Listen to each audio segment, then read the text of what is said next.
Thank you, sir. Thank you very much for your valuable speech, which are very helpful for our students. And I request Konda Vishweswar Reddy, sir, to talk a few words.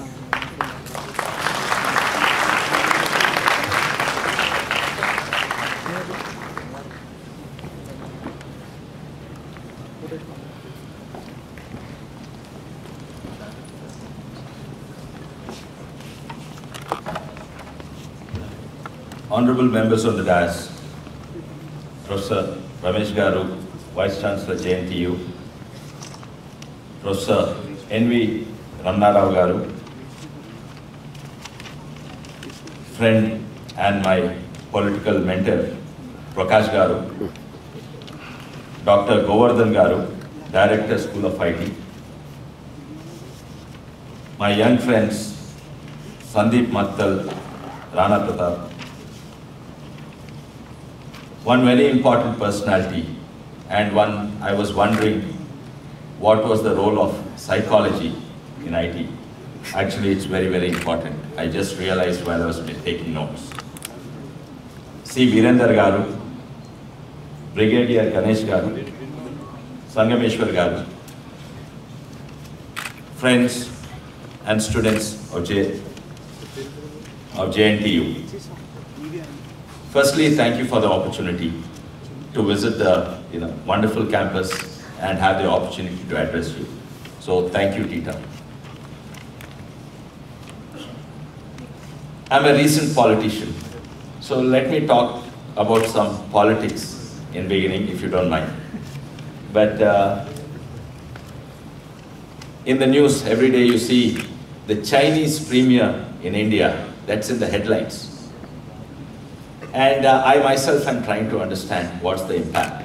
Because, globally, China and Japan are rivals, and Prime Minister Modi went to Japan, and now the Chinese premier came here. And all these three relationships are extremely, extremely cordial. I would have, about before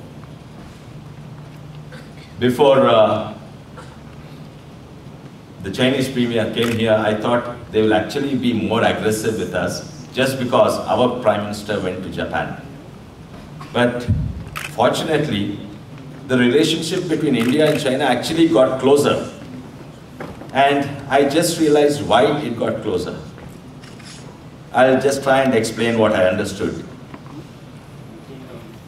India, one of our greatest assets is the youth. We'll have 65% young people and 35% older people. Whereas in China, it is exactly opposite. They'll have 65% elderly people and 35% young people. Today, China is exporting products all over the world. Tomorrow, running their own country will become a burden. Taking care of the elderly will become a burden. Forget about manufacturing and sending outside. Forget about the IT requirement. Their own sustenance will be a burden because 35% of the young people cannot take care of 100% of the country. It is extremely important for China to be friendly with India. This is what I understood. And that's one of the reasons that the Chinese premier is here. We also have a lot to learn from China. And some of it is, among other things, is the ability to work hard, ability to utilize their resource effectively, their discipline. Freedom, of course, is not the greatest virtue, but yes. So we have a lot to learn from each other, and as we go into the future, for all you know, there may be some skimmerish in the Jammu and Kashmir and the borders, but actually the two countries will get closer and closer, and one of the most important reasons for it is the youth and the IT professionals of our country. And one of the other things that we have that China doesn't have is, I don't know if any of you are all young people, but when I was growing, in China, if a husband and a wife has more than one child, actually they could go to jail. Later the laws were restricted, but second child was highly restricted. So, Chinese are the only people in the entire world, Manaku, We have Attamamu, Mamalu, Tarvata, not only that, Chinnainalu, Chinnamalu, cousins. We all have cousins, uncles and aunt, correct? And brothers and sisters, correct?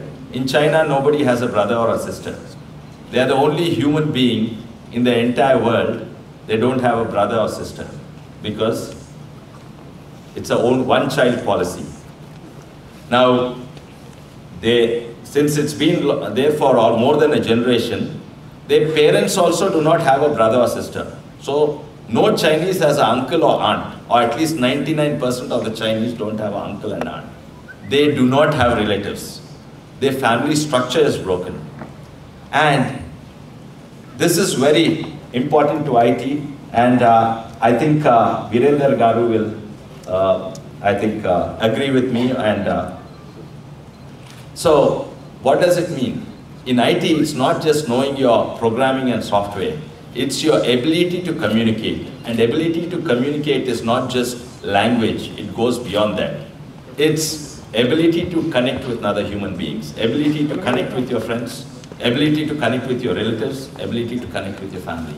Now, if you don't have a family or don't have relatives, you lose that. So Chinese have lost out on one more factor in the IT development. We, regardless of our language limitations, we Indians have a lot of friends, have a lot of relatives, and a big family. And that has increased our ability to connect. So we are way ahead of the Chinese in terms of communication.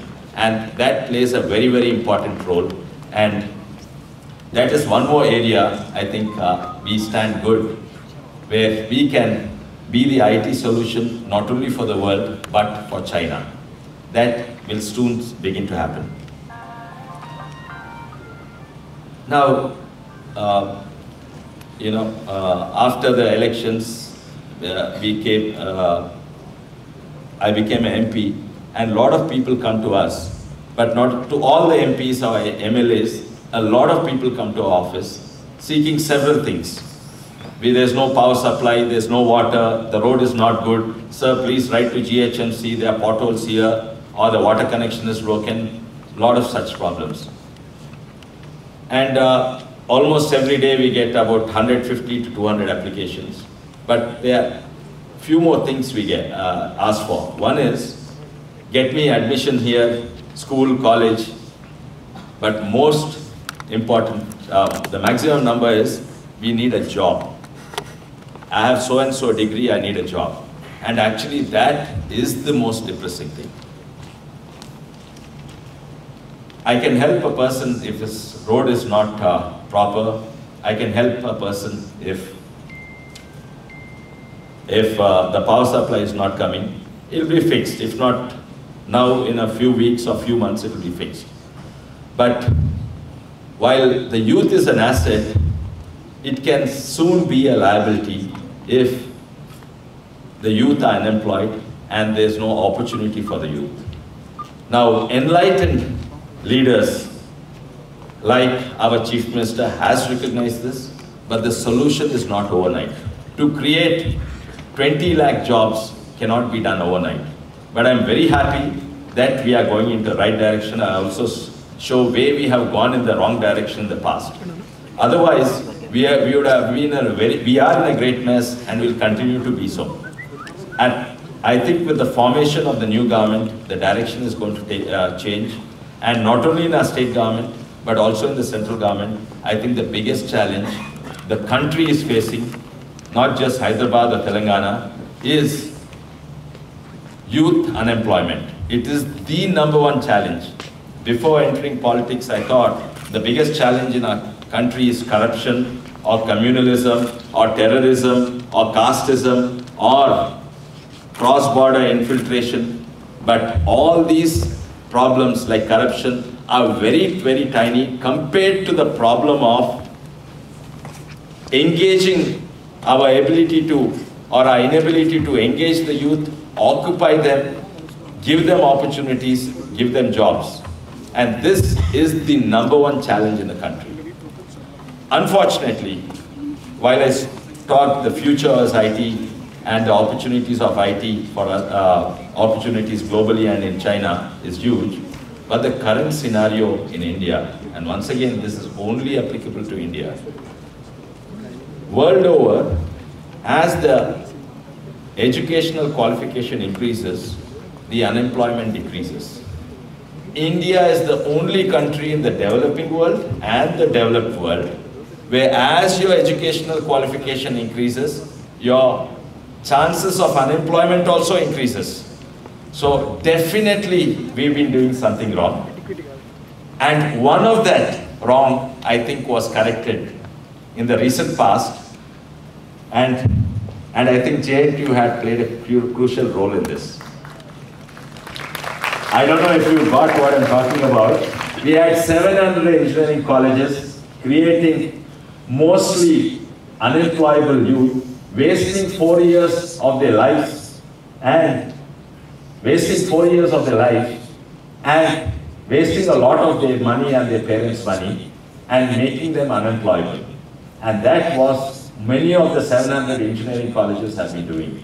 I think in this government, and I'm very thankful indeed to JNTU for recognizing them and then segregating the engineering colleges that are good and from the engineering colleges that are wasting the lives of youth and de-recognizing some of them. And I think that's one of the greatest things JNTU has done. It's controversial, but that's my belief.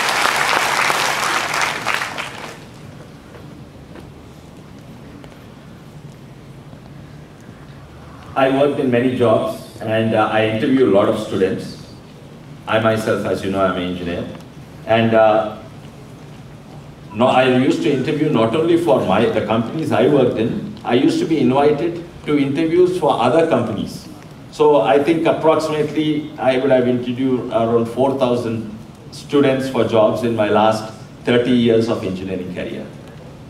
And I'm an electrical engineer. And whenever I see an electrical engineer, I ask them a very simple question.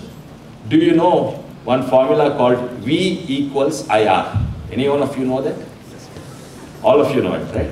Even I know it, and all the engineers know it. But less than 10% have actually understood what it means. Voltage equals current into resistance.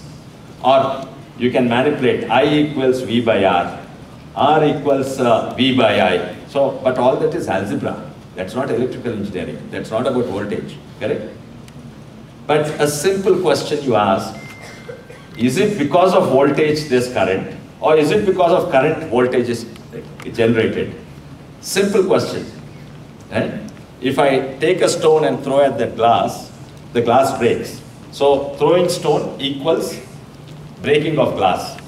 But if I ask a villager the question, is it because of the stone throwing that the glass is broken, or is it because the glass breaking the stone is thrown? The answer is very logical and obvious. But if you ask 90% of the electrical engineer, is it because of current voltage is generated, or is it because of voltage current is generated? 90%, believe me, cannot answer. They do not know the ABCD of electrical engineering. They have wasted their lives. In fact, I used to tell them, you have wasted your life, you have wasted your father's money. And in the beginning, I also was a young engineer, and in the early days, so they actually used to cry. So I stopped, I stopped telling that, but I started telling them that, you have to understand, it's not just knowing V equals IR, you really have to understand. And ask yourself whether you understood what you learned in the class today. Ask yourself whether you understood the equation and things like that. So that is how low the quality of our education has come down. And yes, I think it's a great thing that about 174 colleges are de-recognized. And, but the other colleges, the job opportunities for the remaining colleges now will start increasing.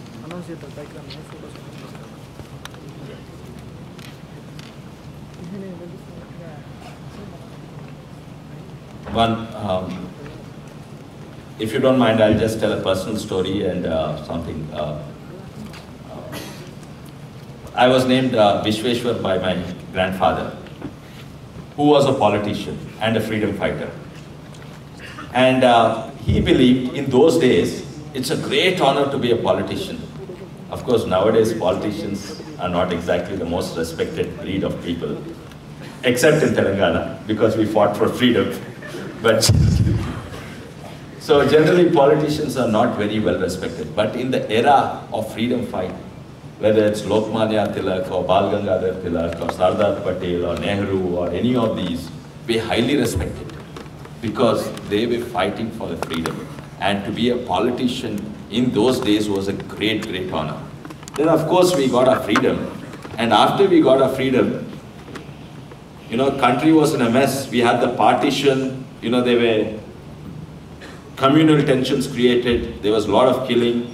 And Gandhiji went on hunger strike. Law and order was really, really bad. And it was almost coming, maybe we were better under the British. At that time, the importance of law and order was extremely high. So after we achieved our freedom, to be a lawyer or a judge or a policeman is of great honor in those days, in the early days of our country, because law and order was of paramount importance.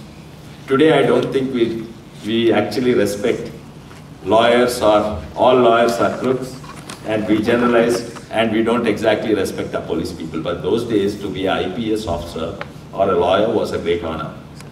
After that, I think the law and order was under control. After that, the country evolved. And we need to set up our administration. And to be IAS officers after that, in the 60s and 70s, or 50s and 60s, I was born in the 60s. In fact, I was born in 1960. So in the 60s, to be IAS officer is highly regarded. But now we call them almost a slang, babus. These babus are useless. Now they are not so respectable. But those days, administration was very important. As our nation is evolving, different profession, politics, law, police, IAS officers, they were respected. But now, I think we have a law and order and control, we have administration in place. Now the era now is for development of economy, development of the country. And that is where the engineers, this is the era of engineers. And I think I'm extremely happy that all of us are engineers, and engineers in this era where the country depends on us. And I think this is the era of engineers, and we can contribute maximum to the country. And you have seen Nandan Nilkanini, even many politicians, including one of our most popular leaders in Telangana, he couldn't be here, the IT minister. There are several, even in the members of parliament, there are few IT engineers. I think it was inconceivable 30 years back, engineers could be politicians. So I think this is the era, and I think the person who named me Vishweswar was that gentleman, my grandfather, who said that in this era, engineers will contribute. And he told us, don't enter politics, don't enter IAS, become an engineer. And he encouraged all the youngsters to become engineers. We lost our way a little bit, but I think we are back on track. And I think we will contribute. We are back on track, both as a state, as well as national policy on education and apprenticeships. They have gone wrong, but I think all these policies are going to change. I think one of the things that our country or our lawmakers, which is primarily us parliamentarians, let the country down, is the apprenticeship bill. We could not have done worse with our apprenticeship bill that was introduced in 1962, and every 2 or 3 years we used to amend it marginally, and we pretty much still have the same 1962 apprenticeship bill act. Had this been modified to suit this, I think the unemployment in our country would have just disappeared. Whichever country had good apprenticeship system, whether it's Germany, Germany has great apprenticeship system, Switzerland, UK, United States, Japan, they all have good apprenticeship system. Youth unemployment is less than 10% in all, and in some cases it is almost close to zero. We don't have a good apprenticeship system, because that's the bridge between education and employment, and that is missing. In fact, I don't know if you know, the government of India has funded about 4.6 lakhs opportunities for apprenticeship system. There are only 2 lakhs who have taken up, because that's absolutely a useless program. If you take apprenticeship, system. It's like getting education in an ill-equipped college where you waste your time and money and you don't actually learn anything or get a job. So I think this will be changed hopefully in this 5 terms at the national level. But more importantly, I think our state government has recognized this and they are going to do everything to make sure we do not repeat the mistakes of the past. ITIR is coming, but there are many challenges. Fortunately or unfortunately, they approved it for every state, not just for here. Initially it was just for us. But I do not think we need to be disheartened because we have some natural advantages.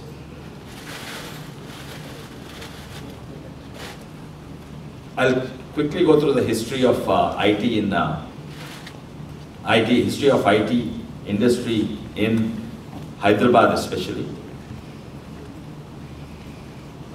I graduated in 1983 and at that time I was the last of the 5-year batch of Madras University, and at that time most of the universities did not have a computer science department. It was all electrical engineering or electronics engineering. So in the 80s, the IT industry started flourishing, and actually it started flourishing because of once again, little bit of politics. I hope I'm not boring you. I hope I have the time. Okay, a little bit of how we reached here, how India became an IT powerhouse, a little bit of history, and all of you, I think, were not even born at that time. So, 1977 was a landmark year for Indian politics. I think we came across, from a democracy, we became a dictatorship. We had the emergency rule, where if you speak your mind, you'll go to jail, and some of them probably even disappeared.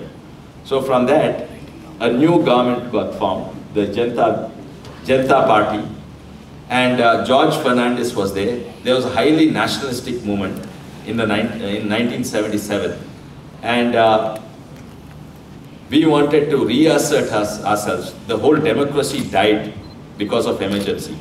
In those days, Indira Gandhi, very powerful, Congress, very powerful, and I think the courts found something illegal she had done. So she fired the courts, she fired the democracy, and they had taken control of the country. Almost like a dictatorship. With vengeance, our new party had come. And that time, one of the things they thought was right that time was because of corruption and corruption which was happening like Bofors and some of the other issues at a global level. So they thought this IBM was in India. Most of the computers in India those days, in 70s, were IBM computers. And most of them were government departments using, because the computers were very expensive and private companies were too small to afford them. There was also this cool drink company called Coca-Cola. When we were very young, we used to drink Coca-Cola. Then 1977, they threw out Coca-Cola and they threw out IBM. Coca-Cola came in much later. So throughout my school days and intermediate, we never drank Coca-Cola. It's only, I think, last 10 years they came back. But okay, you can throw out Coca-Cola, no problem, but what happens if you throw out IBM out of the country? Who will take care of all those computers? So,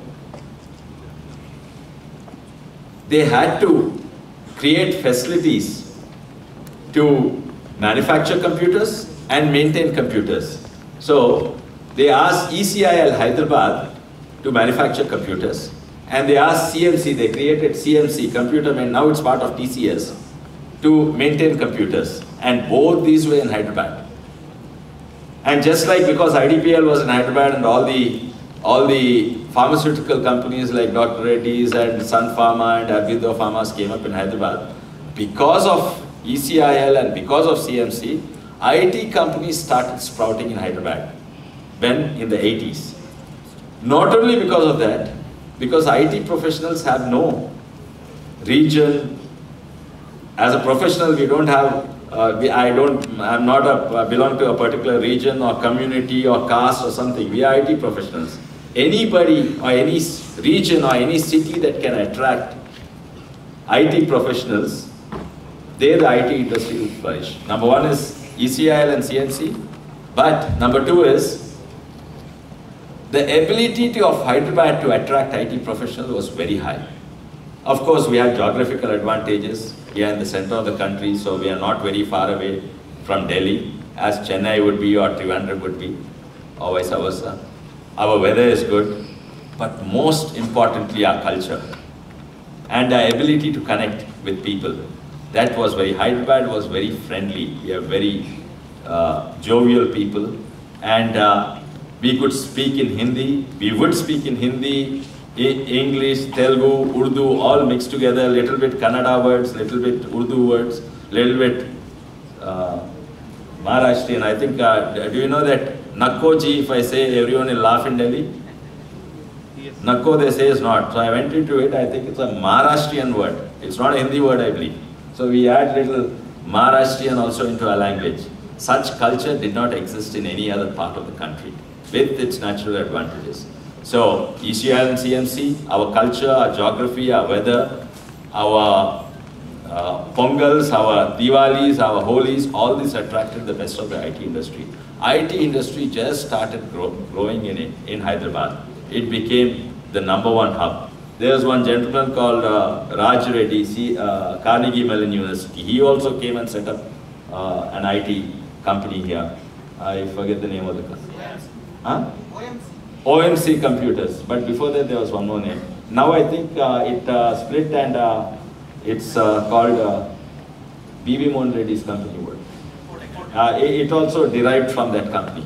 So one of the early IT software industries were in Hyderabad. And then software industry, we work at all times.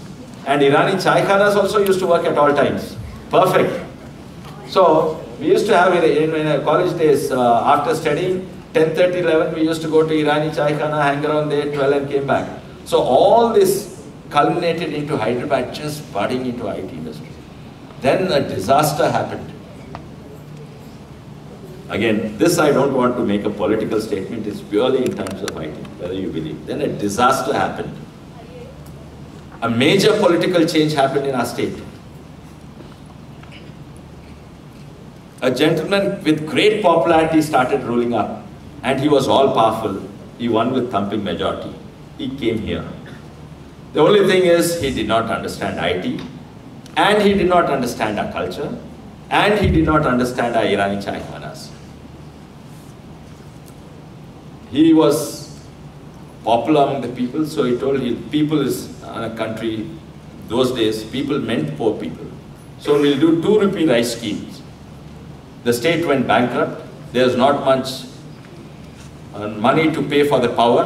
So there was this phenomenal power cuts. 14 hours, probably power cuts came. IT computers run on electricity. Those days, unlike now, they were not too many companies had diesel generators. Now, of course, every company is. Then, he told this culture is nonsense. Let us close down this Irani chai khanas by 10 o'clock. Everything, whether by plan or by lack of knowledge, everything that attracts IT industry, he removed. And the IT industry, the budding IT industry, fled from here to Bangalore. The Computer Society of India, the biggest chapter was in Hyderabad. That time there was no NASCOM, the biggest chapter. So, I think it fled to Bangalore. These are the things I think our new government is. Now, of course, along with everything else, slowly IT industry came back. Just like it came back in Gurgaon, in Salt Lake City, in Trivandrum, in Pune, Bombay, Chennai, it came back, it slowly came back here. The credit for destruction definitely goes to that particular leader who destroyed the IT industry here. But the credit for IT industry coming back, I think, is a credit of our city and our culture. And I don't think anybody did anything special to put IT here. In fact, our IT here is smaller than Pune, Chennai, Gurgaon, Noida. in Delhi there are two suburbs, Gurgaon and Noida. It's smaller than Gurgaon itself, our entire IT industry in this thing. So we have not done, nobody did anything great, just by natural evolution it grew. But coming to the present government, they have recognized the role of culture in attracting IT industry, and definitely the basic infrastructure they're getting back. And I think that is what the present government is focusing on. And these are the advantages. If ITIR, they have declared for all others, because in Parliament, we ask for ITIR, some other states ask, the parliamentarian allow that. So now, while all the other states also have the advantage of ITIR, no state has the advantages that we have. And I think ITIR will be most successful here, and you will benefit the most out of this. One more important point, I think Prakash Garu highlighted. IT doesn't mean we are doing IT for some American company, for American problems in America we are solving here. I think the most important, the real IT industry will start booming, where we have local solutions to local problems. I could not think of a better example than what Prakash Garu had mentioned. Local problems using, I know of telemedicine, role of IT technology in medicine. In fact, I am on the telemedicine standards of the Ministry of IT and Health about 10 years ago. But using the telemedicine technology, I didn't even think, or nobody thought about telemedicine technology in farming. Great opportunity. Great opportunity. When I went to United States, I lived in a small town. Actually, by Indian standards, we call it a village because the population was 136. When I went, 736. When I went there, the population, they changed it to 737. So that was a small town, and it was primarily an agricultural town. And one of the other problems in those days, there were no computers there. I'm talking about 1983 in the United States. So they had these terminals, and one of the big challenges in especially in my constituency, wherein here,